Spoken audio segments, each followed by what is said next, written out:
This is the lying pullover. And take a look at the different variations we've got because it's really cool in the Revolution. First, you'll notice we're at position number 9 all the way down at the bottom, the narrow position.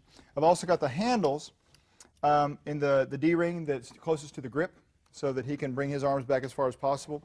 And Josh has scooted way down on the machine.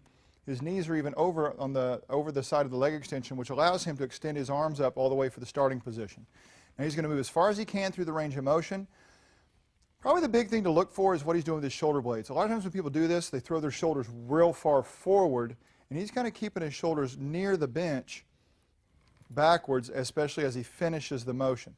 So up here, he's reaching up with his shoulder blades, but back here, he's retracting them, pulling them down into the bench, and bringing his arms down towards his pelvis.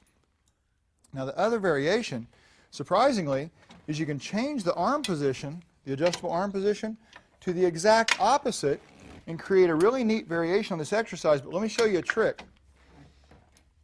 We're going to lengthen the strap so that he can move a little further.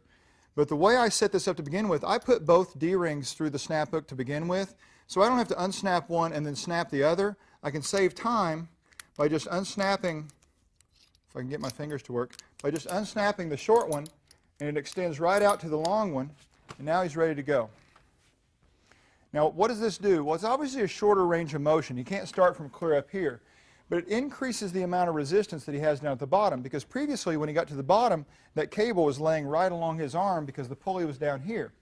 And that meant the bottom position was very, very easy due to the mechanics of the rope pulling on him.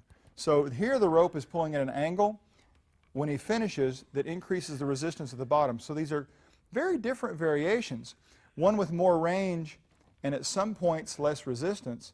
This one with less range but a little bit more resistance, not because we added resistance to the power pack, but because of the new angle. So the mechanics and where the rope is pulling is critical to the variation of the exercise.